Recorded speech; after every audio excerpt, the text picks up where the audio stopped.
Ah là là, j'étais prêt à m'arrêter, j'avais déjà tout éteint et tout. Et puis cette nouvelle est tombée comme ça sous mes yeux et je me suis dit, il faut qu'on en parle. Il faut qu'on en parle parce qu'en plus, j'ai vu une vidéo avant de psychodélique et je trouve que ça rentre justement, je trouve que c'est très intéressant d'en discuter. Alors, Affaire Ménès et Toon. Alors, Toon, je sais pas pourquoi. Mais Affaire Ménès, en tout cas, plusieurs salariés de Canal+ menacés de licenciement. Ah, quel plaisir. Ah, ça déjà... Ah, ça sent bon. Le syndicat majoritaire de la chaîne s'indigne de la situation et se rebelle contre la direction. Parce que vous savez, voilà, quand quelqu'un fait une bêtise, ok, imaginons, j'invente, Danny Boone va braquer une banque. Mais c'est pas la faute de Danny Boone s'il a braqué la banque, non. C'est la faute des employés de la banque qui ont laissé Danny Boone les braquer. Mais c'est scandaleux. Ah, ça m'énerve ça. Pourquoi ils ont appelé la police aussi? C'est incroyable, non mais... J'ai pris Danny Boone au hasard, hein, si vous vous demandez pourquoi. Je sais pas, c'est comme ça. Le chaos continue de régner chez Canal+. Après avoir licencié Sébastien Toun, puis tenté de protéger Pierre Ménès, voici que Plus Libre, syndicat majoritaire du groupe, a appris la convocation de plusieurs salariés de la rédaction des sports à un entretien préalable à leur éventuel licenciement. Dans un communiqué publié sur Twitter, l'association dénonce la menace de sanctions injustifiées liées aux affaires Toun et Ménès. La riposte s'organise. Selon le syndicat qui se dit extrêmement choqué, ces licenciements à venir seraient liés à la signature par les salariés concernés du communiqué de soutien à Sébastien Toun. Pour rappel, l'humoriste avait parodié l'émission réputée très à droite l'heure des pros de CNews, la chaîne d'info du groupe Canal+, ce qui avait provoqué son départ. Nous imaginons qu'elles ont également un lien avec les fuites d'extraits non diffusés du documentaire « Je ne suis pas une salope, je suis journaliste », dans la mesure où certains salariés font partie du service des documentaires dans la rédaction des sports, poursuit le communiqué de Plus Libre. Canal+ a en effet censuré les passages du documentaire qui mettaient en cause le commentateur sportif, ce qui a provoqué de l'indignation lorsque les images ont été révélées par le site Les Jours.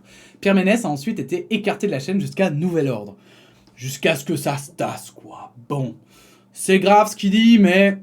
ça passe, hein. Il est quand même connu, il va plus participer au FIFA, mais nous, on le veut toujours. S'agissant du lien avec le communiqué de soutien, cette démarche est une violation évidente des engagements répétés de la direction de cesser les représailles qui ont déjà donné lieu à plusieurs départs ces derniers mois, s'indigne le syndicat. S'agissant du lien avec le documentaire, cette démarche est particulièrement incompréhensible dès lors que les seuls comportements fautifs en lien avec le documentaire n'ont eux fait l'objet d'aucune sanction à ce stade. C'est vrai que, ben voilà, Pierre Ménès, lui, il a toujours rien, alors que, évidemment, c'est, voilà, on chasse les taupes, mais sans punir les coupables. Hein, c'est le fameux... mais c'est pour ça que je trouve que c'est intéressant d'en parler, parce que c'est une pratique souvent exercée, mais très peu acceptée, on va dire, pour la plupart des citoyens, en fait. C'est que, évidemment, qu'un citoyen qui fait une connerie, qui déroge à la loi et qui est dénoncé par un autre concitoyen, on n'attaque pas l'autre concitoyen, sauf si c'est faux. Normalement, en fait, hein.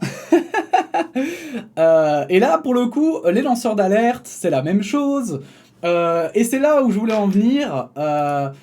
Ici, dans cette vidéo de Psychodélique, dans laquelle il parle, le gérant... alors je vais vous mettre en petit, comme ça vous verrez peut-être le titre. Je crois qu'on voit le titre hein, quand on met en petit. Non, désolé, on n'est pas sur la bonne fenêtre.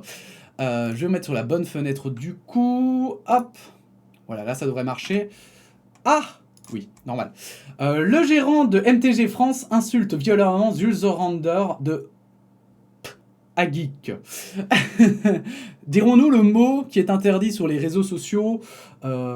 Oui, parce qu'ici on a peur de rien.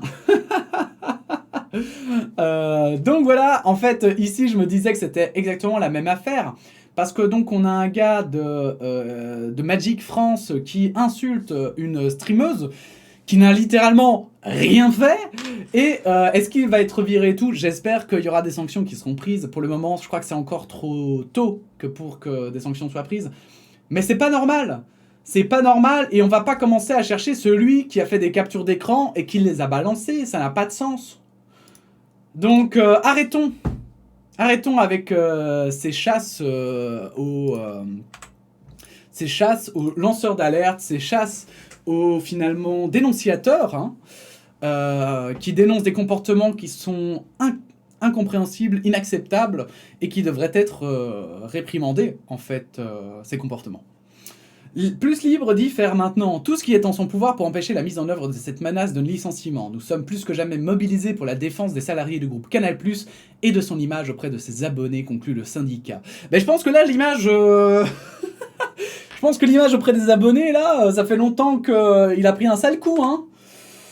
Je ne sais pas si vous pourrez récupérer ça, mais bon, bonne chance, en tout cas, bonne chance. Bref, voilà, une petite brève très courte, mais très importante, que je pense qu'il était très important de partager.